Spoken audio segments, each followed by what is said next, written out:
Selamat pagi teman-teman. Assalamualaikum warahmatullahi wabarakatuh. Teman-teman, selamat bertemu kembali dalam diskusi mata kuliah filsafat ilmu dan pendekatan postdisipliner.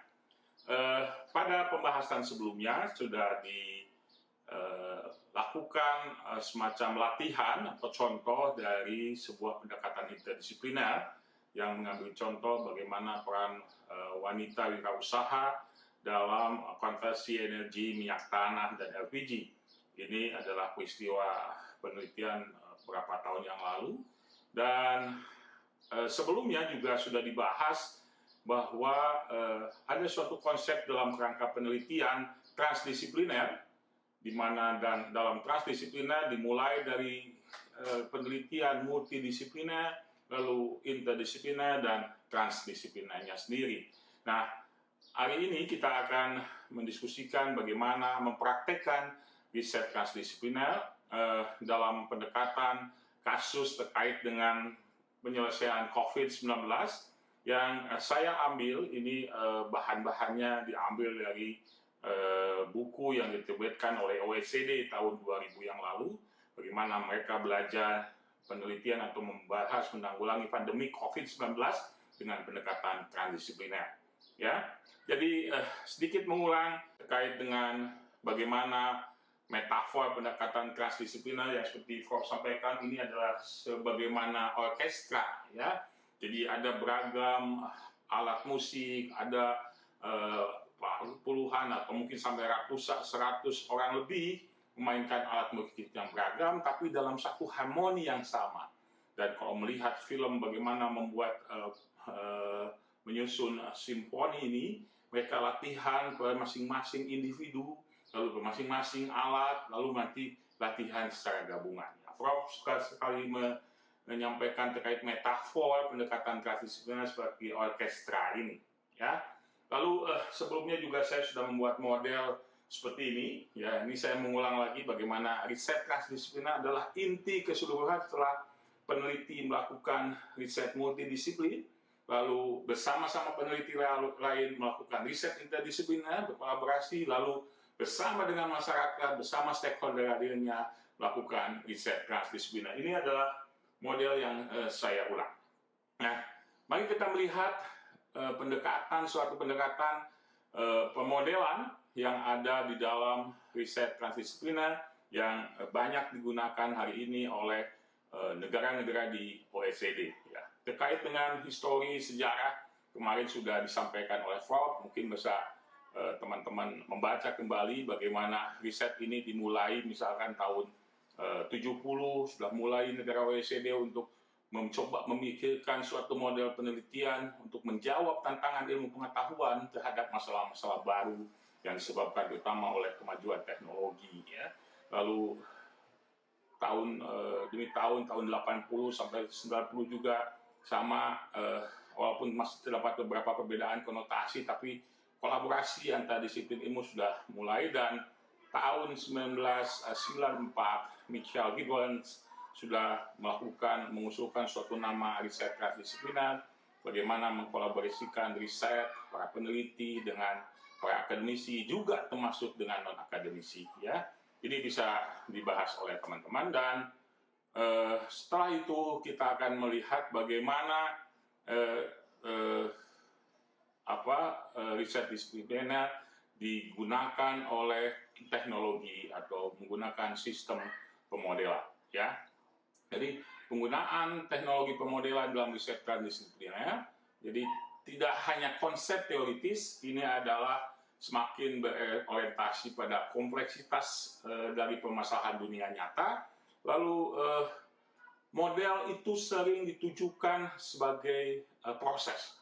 Model itu mempertimbangkan lompatan, loops, ya, dan juga perulangan, recursion, ya, yang memungkinkan peninjauan secara terus-menerus, evaluasi yang terus-menerus secara berkelanjutan. Ya, ini dari buku Bergman tahun 2012, juga model akan memungkinkan menghasilkan suatu skenario terkait dengan pemecahan suatu masalah. Ya. Nah, ada hal yang penting di dalam riset pemodelan ini. Pertama, dalam konteks disiplin, integrasi terjadi pada tingkat pertanyaan penelitian, ya, yang didefinisikan tadi pada sebelumnya sudah dibahas bahwa disiplin harus didefinisikan secara jelas sebelum masuk pada riset interdisiplin dan transdisipliner. Yang kedua,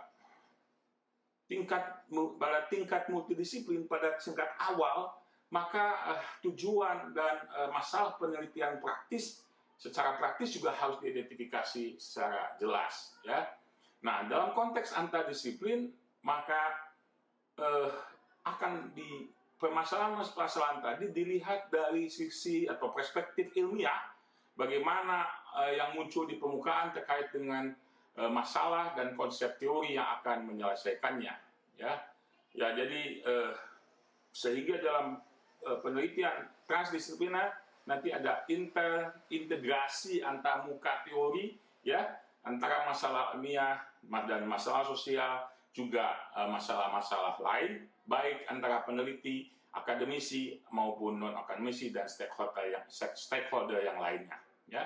Jadi dalam proses transdisipliner, masalah sosial akan dipahami dari sisi masalah dunia nyata, ya, dan harus ditangani secara ilmiah. Jadi masalah sosialnya adalah dunia nyata, namun penanganannya harus ditangani secara ilmiah. Nah, untuk merumuskan masalah ini, maka akan ada penyesuaian atas masalah yang dilakukan disiplin ilmu masing-masing, lalu bidang ilmiah serta aktor dan masyarakat yang bersama-sama memecahkan masalah ini, ya. Jadi ini adalah masalah praktis yang harus ditangani secara ilmiah.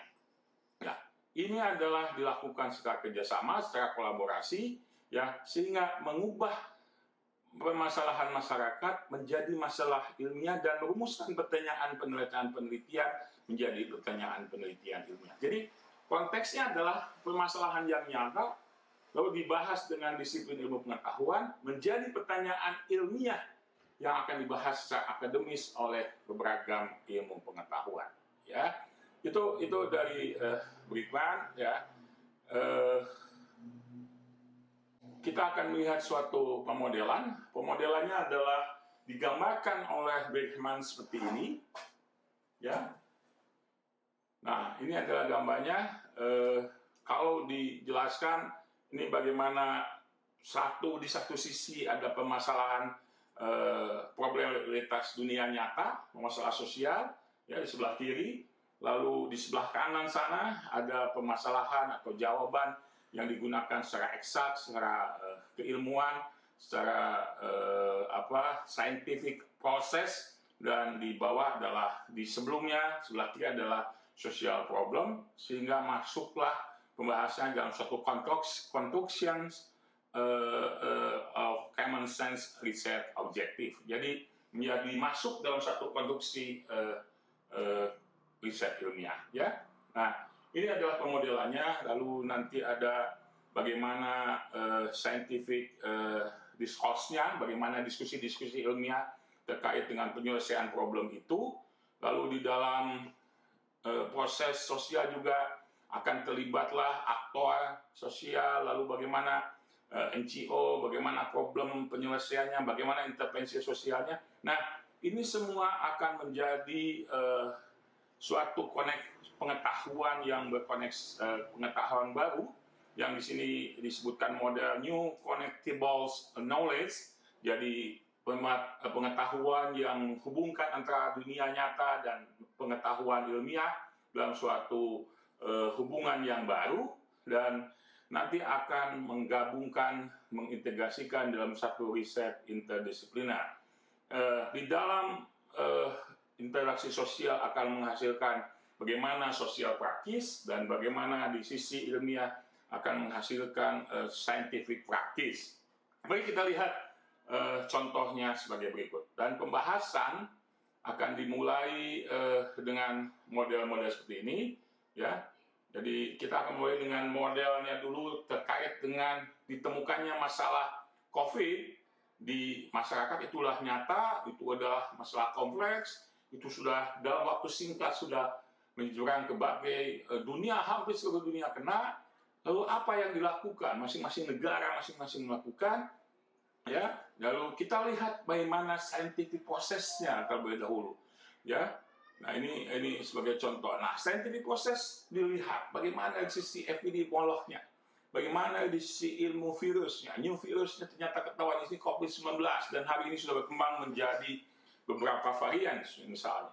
Lalu bagaimana ilmu apa saja yang berpengaruh, ya tidak hanya hari ini terkait dengan epidemiologi, tidak amat terkait dengan virologi, tapi sudah melibatkan banyak pengetahuan saintifik yang terlibat dalam hal proses ini. Ya, lalu bagaimana scientific discourse-nya, diskusi-diskusi ini melibatkan lembaga-lembaga terkemuka, universitas terkemuka, lembaga dunia seperti WHO, lalu lembaga riset di Indonesia ada riset kolaborasi, ya, yang sudah melibatkan dari awal dengan perusahaan komersial misalkan Bio Farma, lalu juga perusahaan-perusahaan farmasi ikut serta dalam riset-riset ini, ya, dan itu adalah dalam kerangka scientific process, ya. Juga bagaimana manufacture, industri dan sebagainya sudah terlibat, tapi masih dalam kerangka menyelesaikan dari sisi scientific prosesnya. Dan di sinilah akan terlihat bagaimana co-creation problemnya. Ada new teknologi terkait dengan alat bantu pernapasan, new teknologi terkait dengan alat testing PCR masyarakat, new teknologi terkait dengan bagaimana obat, beragam penelitian terkait dengan penggunaan obat tradisional, ya. Sebagai contoh, Indonesia di sisi scientific process sudah membentuk semacam BRIN sudah membentuk riset kolaborasi. Ya, saya lagi meneliti ini, hampir ada 1.000 lebih peneliti terlibat dari beragam universitas dengan 1.000 penelitian sudah sampai dengan Maret yang lalu. Demikian juga di riset BRIN sudah hampir 500 penelitian kolaborasi antara peneliti dengan industri, peneliti universitas dengan industri, ya, ataupun sesama industri atau beberapa kelompok penelitian, ya. Nah, setelah itu selesai, maka ketemulah beberapa temuan-temuan penting, temuan alat bantu pernapasan tadi sudah disampaikan, temuan vaksin sekarang sudah mulai banyak diuji, dimulai dari Sinovac, lalu AstraZeneca, lalu ada Pfizer dan sebagainya di Amerika yang semua akhirnya juga membuat. Tapi apakah itu selesai COVID? Ya, kalau orang saintifis saja hanya berkutat di sini, tidak masuk kepada sosial, maka sampai sekarang belum selesai. Maka kemudian teman-teman di OECD mengembangkan suatu program model tadi dengan melibatkan para pemikir sosial, ya. Dilihat sosial problemnya apa, bagaimana dampak dari pembatasan besar, bagaimana dampak misalkan tes PCR tadi. Harus ada syarat sosialnya, yaitu jaga jarak sosial misalkan. Harus ada karantina, harus ada, dan itu adalah pengaruh-pengaruh sosial yang sangat luar biasa pengaruhnya sampai kepada pengaruh ekonomi. Di satu sisi scientific proses berjalan, pada saat yang bersamaan ini juga sosial proses untuk memecahkan sosial problem harus dipecahkan. Ini yang dilakukan oleh teman-teman OECD. Jadi universitas terkemuka di bidang saintis juga bergerak, demikian juga di bidang sosial juga bergerak. Nah, mereka sudah mengidentifikasi problem sosial, sudah melihat bagaimana gangguan kesehatan, bagaimana masyarakat yang gangguan kesehatan yang masif, bagaimana dampak dari karantina misalkan, bagaimana masalah mental, bagaimana masalah sosial dan masalah ekonomi bagi orang yang tidak mampu yang harus dikarantina. Bagaimana penyebaran bantuan sosial yang sekarang juga menimbulkan permasalahan.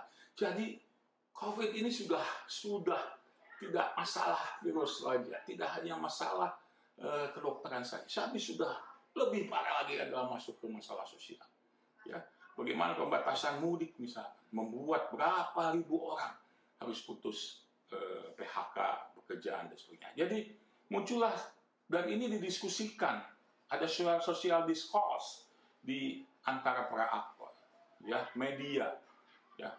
para politikus di semua negara dengan melakukan kebijakan PSBB atau kebijakan karantina ya, yang membuat seseorang menjadi dalam kepompong misalkan. Ini sudah mulai terkenal lagi. Lalu dia sudah tenang, sudah lama, tiba-tiba muncul lagi India, tiba-tiba muncul lagi Malaysia, tiba-tiba muncul lagi Thailand hari ini. Ya, jadi ini sudah demikian yang kompleks permasalahan ini dan terus menerus ya, sehingga sekarang sudah muncul kejenuhan terhadap vaksin ini. Ya, jadi sudah COVID panik ya, sudah pada tahap yang jenuh orang untuk membahas terkait COVID ini. Akhirnya orang kalau tidak sabar, akhirnya orang akan melakukan masa bodoh. Begitu yang dicegah ya. Ini juga ada problem psikologi perubahan perilaku. Sehingga kalau dalam istilah McKinsey ya, dalam satu penelitian terkait dengan how to change mindset in COVID-19 adalah bagaimana merubah mindset, bagaimana merubah bawah gunung es ini, karena masih banyak yang belum diketahui terkait dengan COVID-19 ini. Jadi yang harus dirubah adalah justru harus bersiap untuk melakukan perilaku baru, adaptasi kebiasaan baru yang harus dilakukan dari sekarang ya. Nah, jadi itu yang membuat hasil penggunaan sosial praktis, misalkan konsep adaptasi kebiasaan baru, lalu konsep strategi bernegara dan bermasyarakat baru, strategi pemberian hukuman yang baru, strategi berkomunikasi, memberikan sidang secara online. Waktu kemarin sempat juga diprotes oleh waktu sidang tokoh agama terkemuka kita karena sidangnya virtual. Ini juga sesuatu hal yang baru semua. Nah, pada akhirnya ya semua akan bergabung dalam transdisipliner riset ya, jadi memblur seperti ini. Ini adalah pembahasan sosialnya dan inilah gabungan keseluruhan dari riset transdisipliner. Jadi betapa rumitnya proses riset, tapi masing-masing akhirnya akan menjadi suatu bagian dari fase A. Misalkan ada problem framingnya apa, problem sosial apa, problem framingnya baik masalah sistem kesehatan nasional, masalah ekonomi nasional, masalah komunikasi nasional ya, ternyata ini juga problem ya, masalah komunikasi publik, masalah keamanan nasional, masalah hukum nasional. Lalu fase B adalah bagaimana membuat solusi, ada co-creation di sini ya, bagaimana solusi untuk memecahkan masalah tersebut. Misalkan ada new vaksin, new obat baru, new PCR, alat bantu pernapasan yang baru. Juga ada model manajemen kesehatan yang baru, model manajemen rumah sakit yang baru. Ada juga misalkan model virtual sosial ekonomi, model pendidikan yang baru, model kelas yang baru, hibrid dan sebagainya. Jadi sudah harus terbiasa dengan itu. Ya. Lalu juga ada new economic yang dinamakan dengan pandemic economics, new education dengan bagaimana pandemi ini merubah model pendidikan di seluruh dunia. Ya. Jadi itu adalah fase B. Setelah keseluruhannya diidentifikasi, keseluruhannya diproses, dan akhirnya fase C adalah mengintegrasikan pengetahuan. Ini yang paling penting. Ada integrasi pengetahuan, ada new life, kehidupan baru, ada new social and culture, budaya dan sosial baru, ada new culture in based on teknologi, ada kebiasaan baru dengan meningkatnya belanja virtual dan sebagainya ya. Lalu ada cara bermasyarakat dan bernegara yang baru dengan model virtual. Kita halal virtual, silaturahmi virtual, itu sudah harus biasa. Dan tidak hanya pandemi ini akan makin panjang. Proses vaksin kita baru masih kurang dari 10% mungkin ya. Dari target yang hanya 40 sekian juta, apalagi untuk target keseluruhan penduduk ya. Kita bersyukur kita sudah punya cadangan banyak vaksin. Tapi itu pun sudah terganggu dengan India sudah naik, Malaysia sudah lockdown, Thailand sudah lockdown, Filipina kita sudah terancam nih dengan hari raya ini ya. Kita akan melihat di akhir bulan ini bagaimana kondisinya. Semoga kita selamat, kita tidak naik, dan akhirnya kita bisa mulai bertahap masuk pada kehidupan normal, dan pertumbuhan ekonomi juga sudah mulai normal ya. Tanpa kasihan, kita semua kasihan kepada diri kita, pada masyarakat ya. Kita mau orang kecil, kita anak-anak kita juga rindu belajar. Tapi kalau begitu dibebaskan sekolah, coba lihat di beberapa daerah yang uji coba sekolah. Satu sekolah harus tutup karena tidak melaksanakan protokol kesehatan. Jadi masih ada risiko yang tinggi yang harus disesuaikan. Nah, riset transdisipliner menjawab ini. Riset transdisipliner sudah menjelaskan ini. Ya. Sayangnya di Indonesia model penelitian seperti ini belum dilaksanakan secara maksimal. BRIN masih menugaskan para universitas untuk masing-masing. Penelitian saya dari 1.000 tadi, mungkin hanya 1 dan 2 yang sudah menggunakan model riset ini. Universitas Indonesia di bawah pimpinan Pak Wiku dan Pak Pandu sudah membuat riset ini, melibatkan fakultas hukum, melibatkan fakultas sosial politik, fakultas ilmu budaya, terlibat bagaimana dalam COVID ini merubah, membuat konsep terkait dengan gaya hidup baru. Demikian juga di bidang teknologi. Nah ini banyak sudah dihasilkan oleh Universitas Indonesia. Ya. Kita bersyukur untuk itu. Ya. Mudah-mudahan BRIN yang baru dengan Kemendikbud sebagai koordinator universitas BRIN sudah bisa mengkoordinir ini, membuat satu satgas bersama terkait dengan riset transdisipliner ini. Tidak hanya masing-masing, tapi riset khusus fokus bagaimana menyelesaikan COVID secara bersama-sama dan dikoordinasikan oleh pemerintah, oleh BRI, sehingga oleh BRIN terutama, sehingga aplikasi riset dan masyarakat juga bisa terlibat dalam kegiatan ini.